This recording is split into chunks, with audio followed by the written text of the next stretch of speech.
The shattered dream Emma Collins stood frozen at the altar of St. Michael's Cathedral, her ivory silk dress feeling like a costume from someone else's life. The ornate stained-glass windows cast rainbow shadows across her trembling hands as she clutched her bouquet of white peonies. 200 guests sat in perfect silence, their faces a mixture of shock and pity. "I can't do this, Emma," James Blackwood whispered, his voice carrying across the cathedral's acoustics. "I'm sorry, but I just can't." The words hit Emma like physical blows. She had dreamed of this moment for 2 years, ever since James had proposed during a romantic dinner overlooking the city. Now standing in her grandmother's pearl earrings and the dress she had saved for months to afford, Emma felt her entire world crumbling beneath her feet. 30 minutes earlier, Emma had been putting the finishing touches on her makeup in the bridal suite when Victoria Blackwood entered without knocking. The woman moved like a predator in her designer navy suit, her silver hair perfectly styled, her cold blue eyes calculating. "Emma, dear, we need to talk," Victoria had said, her voice dripping with false sweetness. Emma had turned from the mirror, her heart already beginning to race. Something in Victoria's tone set off every alarm bell she possessed. "Of course, Mrs. Blackwood. Is everything ready?" Victoria had smiled then, a sharp expression that never reached her eyes. "It depends entirely on you, my dear." She had placed a manila folder on the dressing table with deliberate precision. Emma's hands had shaken as she opened it, revealing copies of her financial records, her employment history, even photographs of her modest apartment in the Arts District. 43,000 in student loans, Victoria had recited like she was reading a grocery list. A 1-bedroom rental apartment, 10-year-old Honda Civic. "Tell me, Emma, do you really think you're suitable for the Blackwood family?" Had felt her face burn with humiliation. "I work hard, Mrs. Blackwood. I'm a pediatric nurse at Children's Memorial Hospital. I help save children's lives every day." "How noble," Victoria had replied with a dismissive wave, "but hardly the foundation for a marriage into one of the city's most prominent families. James has a future in politics, Emma. He needs a wife who can elevate his status, not drag it down with her working-class background." The cruelty of those words had stolen Emma's breath. Working-class background? As if her father's years as a firefighter and her mother's work as a school secretary were somehow shameful? As if the scholarship she had earned through academic excellence meant nothing. "I'm prepared to offer you a way out," Victoria had continued, pulling out a check. $50,000, enough to pay off your loans and start fresh somewhere else. All you have to do is walk away. Tell James you've realized you're not compatible. I'll save everyone the embarrassment of a marriage that's doomed to fail." Emma had stared at the check, her vision blurring with unshed tears. "You want me to leave James at the altar? I want you to be realistic about your place in the world, dear. James will thank you for this someday. We'll both be happier with people from your own social circles." The dismissal in Victoria's voice had been absolute. To her, Emma wasn't a person with feelings and dreams. She was simply an obstacle to be removed with the right amount of money. "And if I refuse?" Victoria's smile had turned genuinely frightening. "Then you'll discover just how difficult life can become for someone in your position. Medical careers are surprisingly fragile things, Emma. References can be withdrawn. Professional reputations can be questioned. Wow. I would hate for your dedication. 2 children to be overshadowed by questions about your judgment." Now, standing at the altar with James's rejection echoing through the cathedral, Emma realized that Victoria had already won. James's weak apology wasn't genuine remorse. It was relief. Relief that his mother had given him an excuse to escape a marriage he had apparently never wanted. Emma's hands moved automatically, placing her bouquet on the altar steps. She turned to face the congregation, 200 pairs of eyes watching her public humiliation. In the front row, Victoria Blackwood sat with perfect posture, her expression one of satisfied triumph. "I'm sorry," Emma said, her voice surprisingly steady. "The wedding is canceled." She walked down the aisle with as much dignity as she could muster, her heels clicking against the marble floor with each determined step.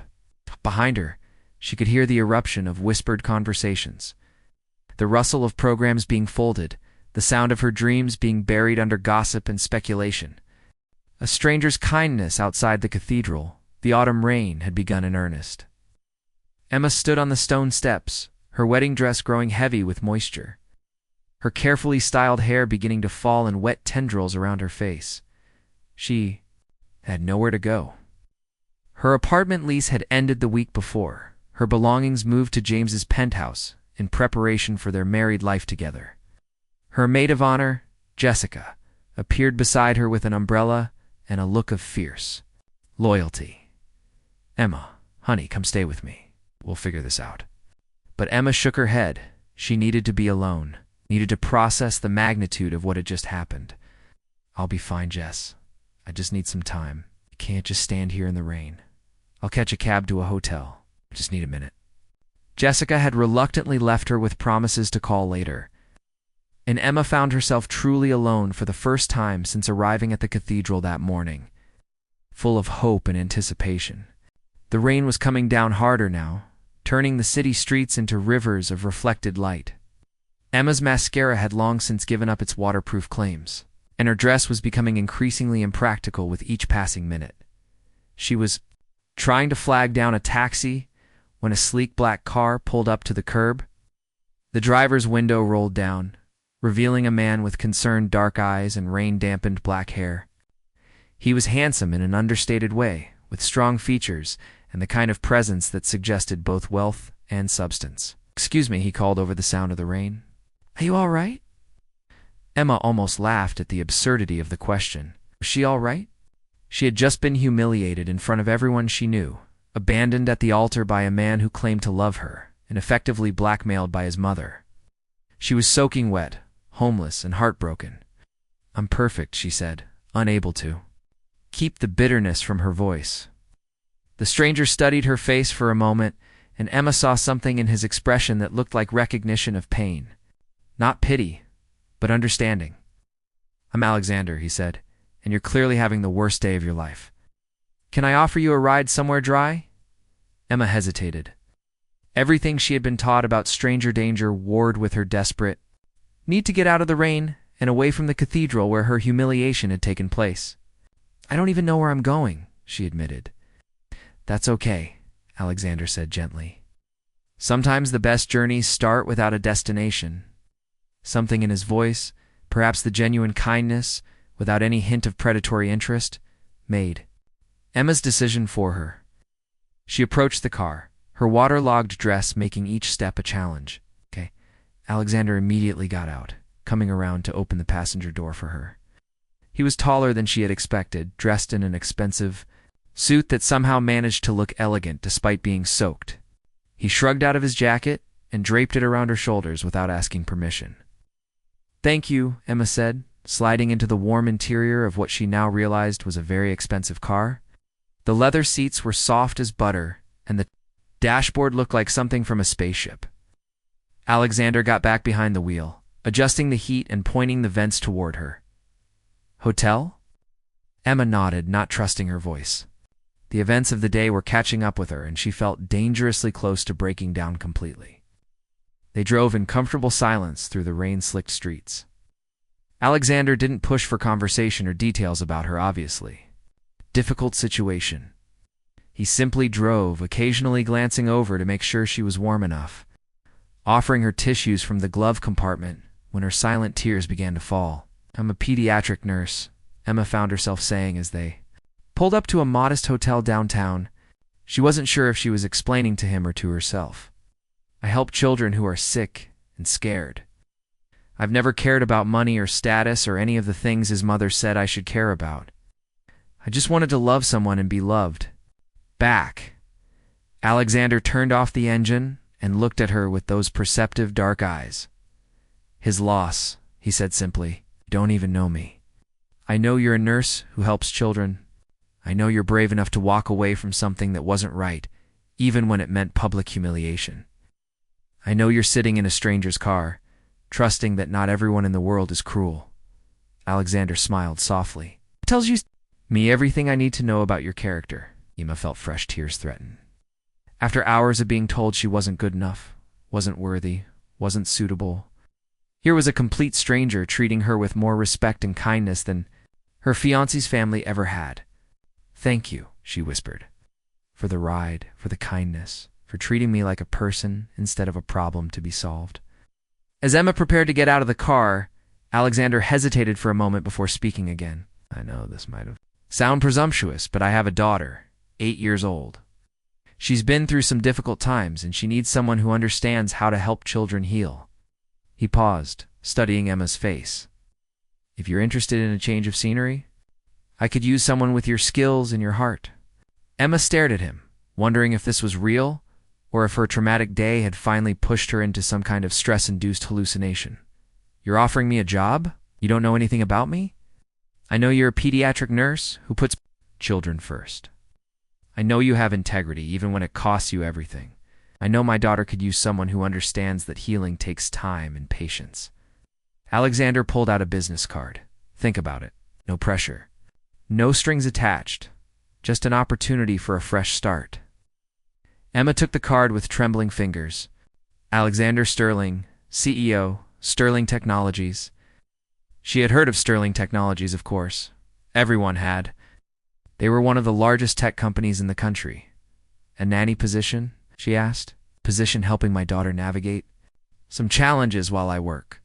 She's brilliant and wonderful, but she's also grieving and wary of new people. She needs someone genuine. Someone who won't be intimidated by her intelligence or put off by her protective walls. Emma looked down. At the card, then back at Alexander's kind eyes. After the worst day of her life, was it possible that something good might still be waiting for her? Think about it, she said finally. That's all I can ask. As Emma walked into the hotel lobby, still wearing Alexander's jacket over her ruined wedding dress, she felt something she hadn't experienced in hours. Hope. Yeah, baby. Victoria Blackwood had been wrong about everything. Maybe Emma's worth wasn't determined by her bank account or her social status. Maybe there are still good people in the world who valued kindness and integrity over wealth and connections. A new beginning. 3 days later, Emma stood before the imposing gates of the Sterling estate. Her single suitcase in hand, and Alexander's business card clutched in her other palm. She had spent those 3 days in the hotel room, alternating between tears and careful consideration. The job offer seemed too good to be true, but her savings were dwindling, and she had nowhere else to turn. The house that appeared as the gates swung open took her breath away. It was a modern masterpiece of glass and stone, nestled among mature oak trees that created a natural canopy over the circular drive. Despite its size, something about the architecture felt warm and welcoming rather than intimidating. Answered the door himself, dressed casually in jeans and a soft gray sweater. His smile was genuine, tinged with what looked like relief. Emma, I'm so glad you came. I hope I'm making the right decision, she said, suddenly feeling underdressed in her simple black dress and cardigan. You are, said a small voice from behind Alexander. A girl with dark hair and intelligent brown eyes peered around his legs. She was petite for 8 years old, with the kind of solemn expression that spoke of experiences beyond her years. Dad's been impossible to live with since Mom died. Maybe you can fix him, Olivia Alexander said with gentle reproach, but Emma could see the pain that flashed across his features at the mention of his wife. It's okay, Emma said, crouching down to Olivia's eye level. I'm Emma, and I'm not here to fix anyone. I'm here to be your friend if you'll have me. Olivia studied her with unsettling intensity. You're the lady who got left at the altar. I Googled you. Emma's cheeks burned with embarrassment, but she met the girl's gaze steadily. Yes, I am. That must make me seem pretty pathetic. Actually, Olivia said, tilting her head, I think. It makes you brave. You could have married him anyway, even though he was wrong for you. But you chose to walk away. It takes courage. Emma felt tears prick her eyes. This child's wisdom was remarkable, but it also revealed a depth of understanding that no IT role should possess. Alexander cleared his throat. Why don't I show you around? Olivia, would you like to give Emma the tour? The house was stunning but lived in, with family photos scattered throughout and evidence of Olivia's presence everywhere. Art supplies covered a table in the sunroom. Books were stacked on every available surface, and a half-finished puzzle occupied the coffee table in the living room.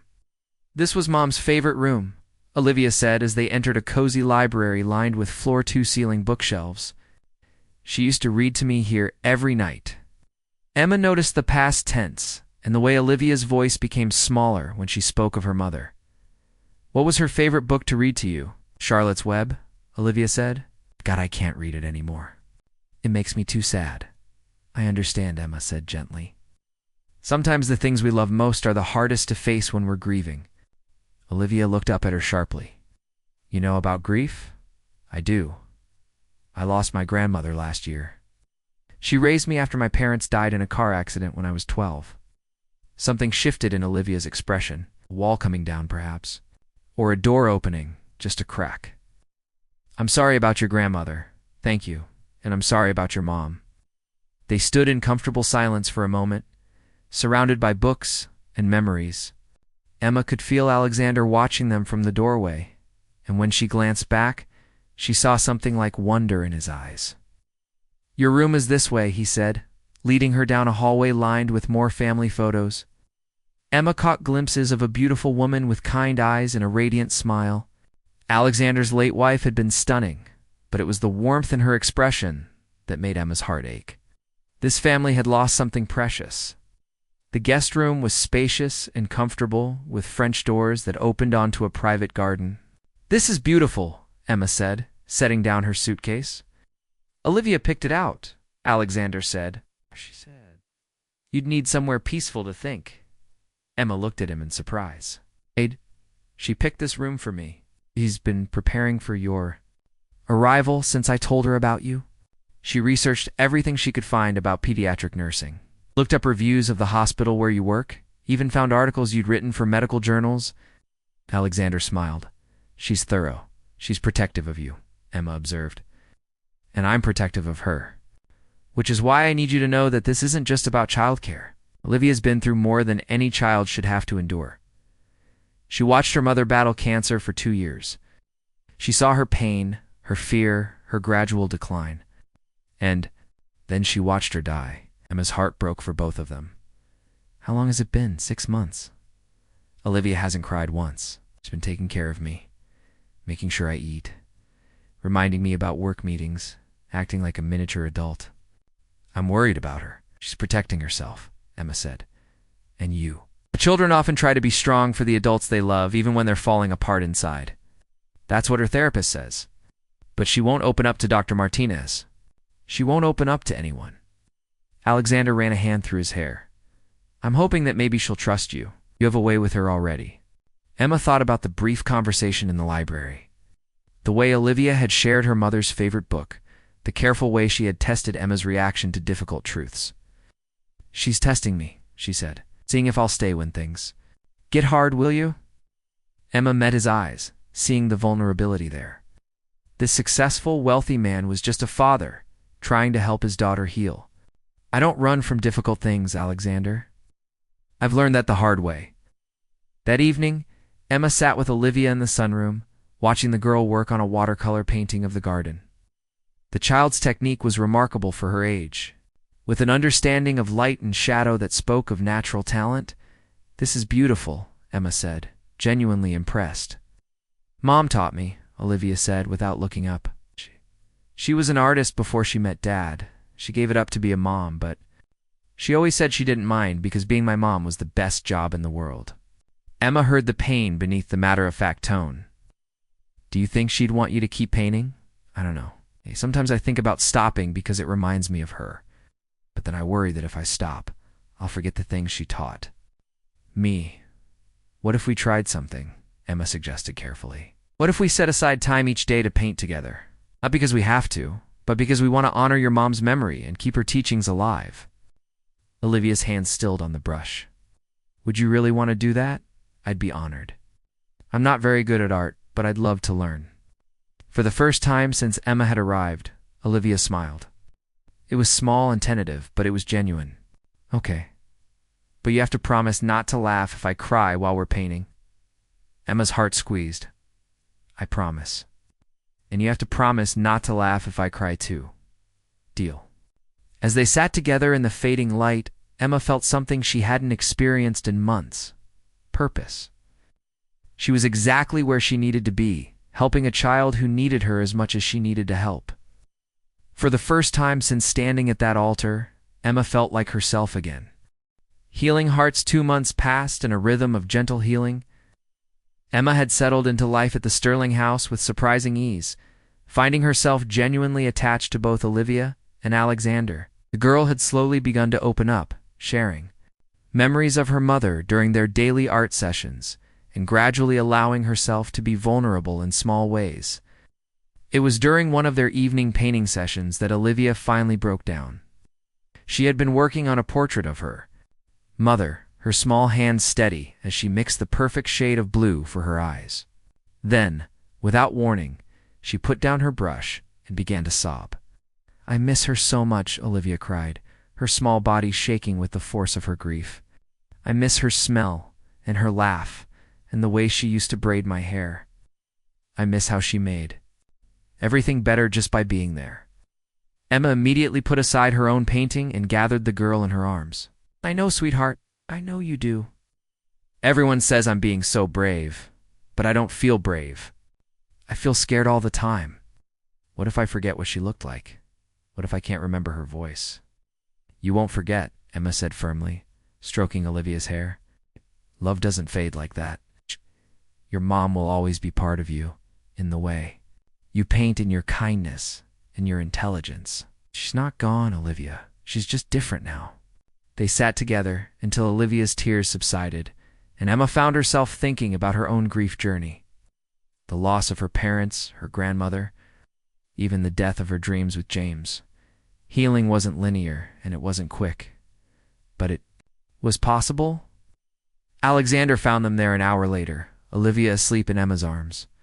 His expression was soft with gratitude, and something deeper that made Emma's heart flutter. "Thank you," he whispered, as he carefully lifted his daughter to carry her to bed.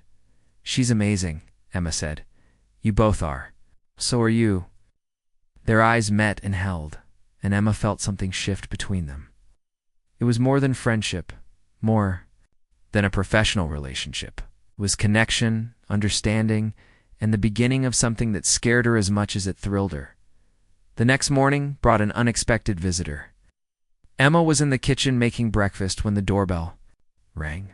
Through the window, she could see a familiar figure in an expensive coat. Her silver hair perfectly styled despite the early hour. Victoria Blackwood stood on the doorstep like a harbinger of past pain. "Mrs. Blackwood," Emma said, opening the door with forced calm. "What are you doing here?" "Came to make you an offer," Victoria said, pushing past Emma into the foyer. "I assume you've been licking your wounds long enough? It's time to be practical. I'm not interested in anything. You have to say, 'Oh, but you should be.' You see, I've done some research on your new employer. Alexander Sterling is a very wealthy man, and you're living in his house, caring for his child. How convenient for you." Emma's blood ran cold. "It's not like that, isn't it? You've moved from one wealthy man to another, trading your nursing skills for a comfortable life? I suppose I misjudged you. You're more calculating than I gave you credit for. You need to leave." "I will, but first, let me make myself clear. If you're planning to trap Alexander Sterling the way you tried to trap my son, you'll find that I'm not the only mother who protects her children. I've spoken to some very influential people about you, Emma. Your professional reputation is more fragile than you might think." Emma's hands clenched into fists. "Get out of this house. Gladly. But remember what I said. Some doors once closed can never be reopened." Victoria swept out, leaving Emma shaking with anger and fear. She had worked so hard to build her career, to establish herself as a skilled nurse. The thought that Victoria might be able to destroy that was terrifying. "Emma," Alexander's voice came from the stairs. "Who was that?" She turned to find him descending, dressed for work, but with concern etched on his features. Behind him, Olivia peered through the banister, her eyes wide with worry. "It was Victoria Blackwood," Emma said, her voice tight. "James's mother." Alexander's expression darkened. "What did she want? To remind me of my place in the world?" Emma forced a smile. "It doesn't matter. She's gone." But Alexander was studying her face with those perceptive dark eyes. "What did she say to you?" Emma hesitated. She didn't want to burden him with her problems, didn't want to drag her past into the safe haven they had created together. but the fear in her chest was growing, and she needed to tell someone. She implied that I was using you and Olivia for financial gain, and she threatened my career. Alexander's jaw tightened. She threatened you? She said she'd spoken to influential people about me, that my professional reputation was fragile. Dad's really mad, Olivia observed from the stairs. His face gets all tight like that when someone hurts people he cares about. Emma looked up at Alexander, seeing the fury in his eyes. You don't need to get involved in this. It's my problem. Like hell it is. Alexander moved closer, his presence warm and protective. You're part of this family, Emma, which means your problems are our problems. Family. Emma's voice was barely a whisper. Did you think we'd just let you go when some arbitrary time limit was up? Did you think this was temporary? Alexander's. The voice was gentle but firm. You belong here, Emma. With us. And I'll be damned if I let Victoria Blackwood or anyone else make you feel otherwise. Emma felt tears threaten. After months of being told she wasn't worthy, wasn't enough. Here was a man who saw her value and was willing to fight for her. I care about you, she said, the words slipping out before she could stop them. I care about you too, Alexander, said, stepping closer. More than I should, maybe? More than I expected to after Sophia died? Is that okay? Emma asked, thinking of his late wife, of the grief that still shadowed his eyes. I think Sophia would approve, Alexander said softly. She always said that love wasn't a finite resource, that there was always room for more good people in our lives. Olivia appeared beside them, wrapping her arms around both of them. Does this mean Emma's staying forever? Emma looked down at the girl who had stolen her heart, then up at the man who had given her a second chance at happiness. If you'll have me, always, Alexander said, and when he kissed her, Emma felt like she was finally home. Full circle, 1 year later, Emma stood in the same cathedral where her previous life had ended. But today, everything was different. The morning sun streamed through the stained glass windows, casting rainbow patterns across the altar where Alexander waited for her with a smile that held all the love in the world. This time, there were no doubts, no fears, no manipulative mothers lurking in the shadows. Emma walked down the aisle in a simple but elegant dress, her heart full of joy and certainty. In the front row, Olivia sat with Jessica, both of them beaming with happiness. The ceremony was small and intimate, attended only by their closest friends and family, Emma's fellow nurses from the hospital, Alexander's colleagues, and the handful of people who truly mattered to them. Victoria Blackwood was notably absent, her threats having proven as empty as her heart. You look beautiful, Alexander whispered as Emma reached the altar. You look pretty good yourself, she replied, unable to stop smiling. The ceremony was everything Emma had dreamed of, and more. Their vows were personal and heartfelt, promising not just love, but partnership, not just commitment, but growth. When they kissed, sealing their union, Emma felt complete in a way she had never experienced before. During the reception in the Sterling Garden, Emma found herself reflecting on the journey that had brought her here. The humiliation at this very altar a year ago had felt like the end of the world. She understood it had been the beginning of her real life. Penny, for your thoughts? Alexander asked, appearing beside her with 2 glasses of champagne.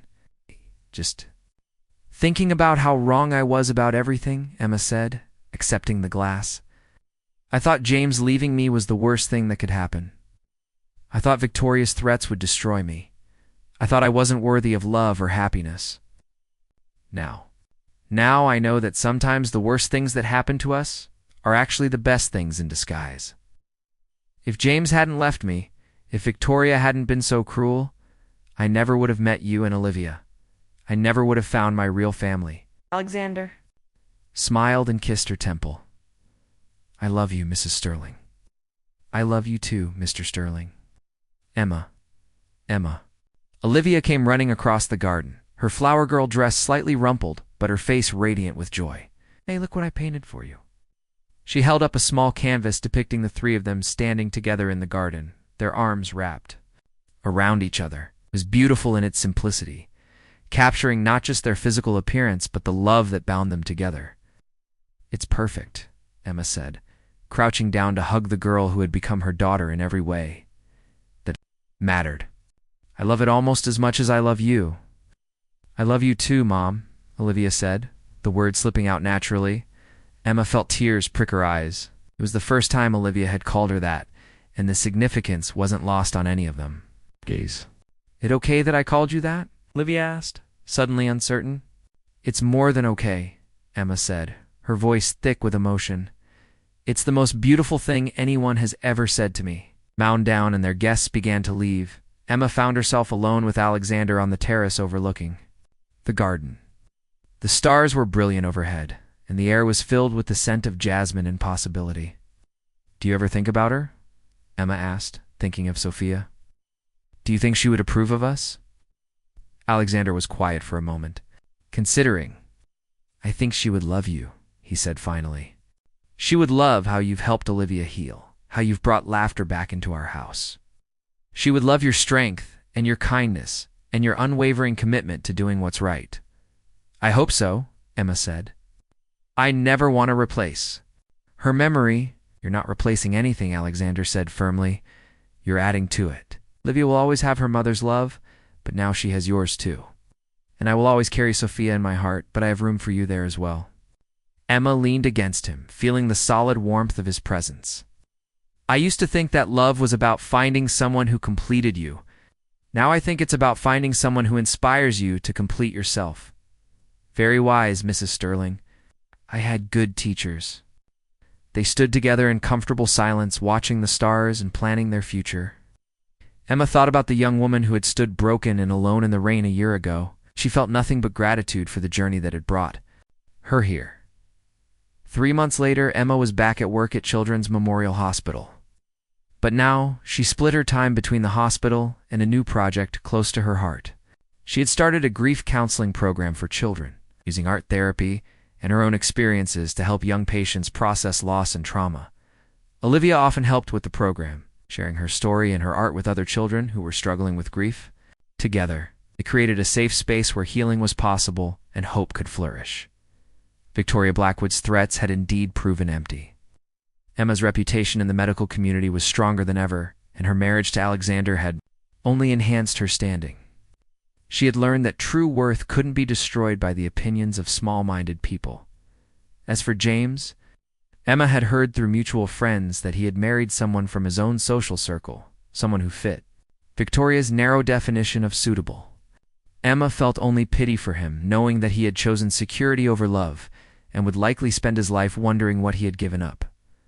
One evening, as Emma was tucking Olivia into bed, the girl looked up at her with serious eyes.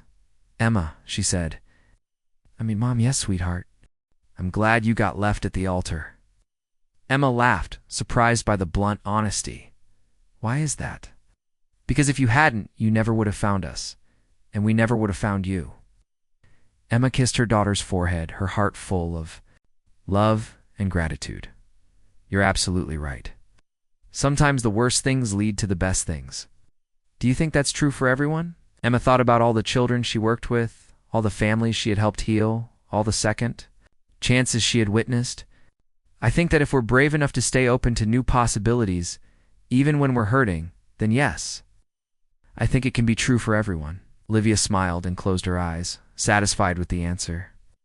Emma turned off the light and made her way downstairs, where Alexander was waiting for her in the living room, reading by the fireplace. How's our girl? He asked, setting down his book as Emma curled up beside him on the couch. Perfect. Wise. Asking the big questions about life and love. She gets that from her mother, Alexander said, and Emma knew he meant both of them. I got a call from the hospital today, Emma said, settling into the warmth of his embrace. Want me to head up the new pediatric trauma unit? It would mean longer hours, more responsibility. What did you tell them? But I needed to talk to my family first. This affects all of us. Alexander smiled. I think it's wonderful. You've worked so hard for this opportunity. I think you should take it, came Olivia's voice from the stairs. They looked up to see her in her pajamas, clearly having snuck out of bed to eavesdrop. Young lady, you're supposed to be asleep, Alexander said with mock sternness.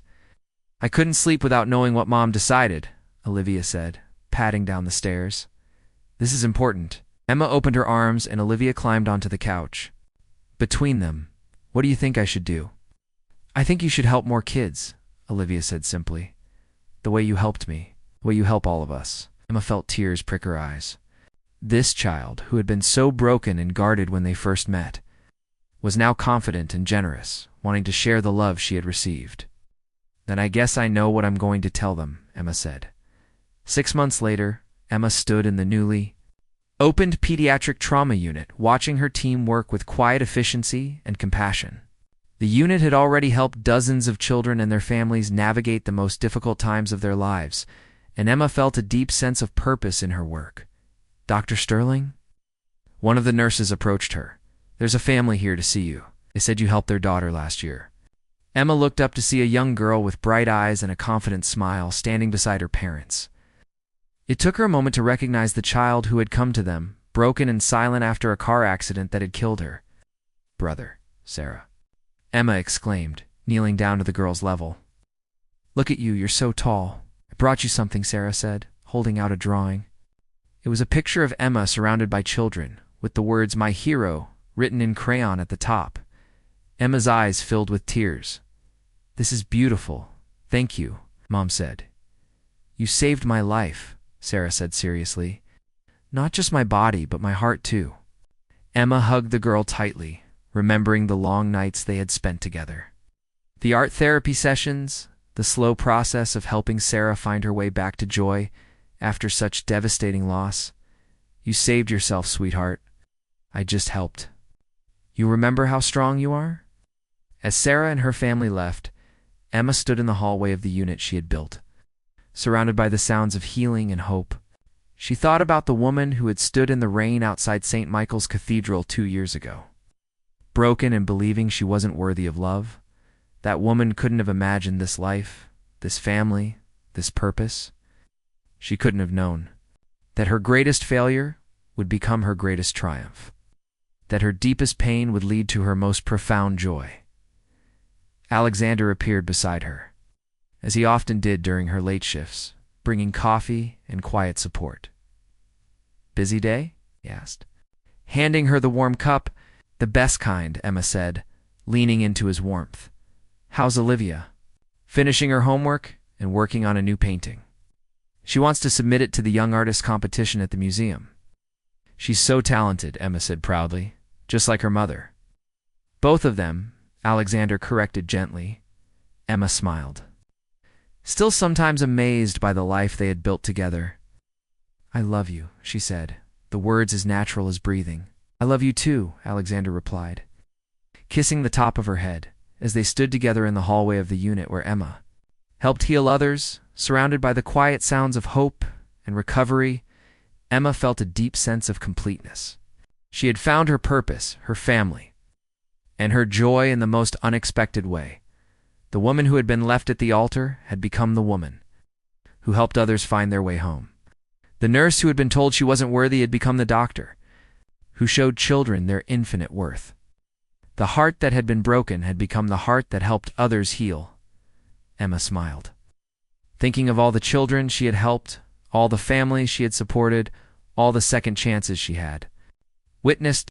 Love, she had learned, was not about finding someone to complete you. It was about becoming complete yourself and then sharing that wholeness with others. And in the end, that was the greatest gift of all. The end asterisk. Subscribe for more incredible HFY stories, romance tales, and dramatic narratives that celebrate human resilience and love.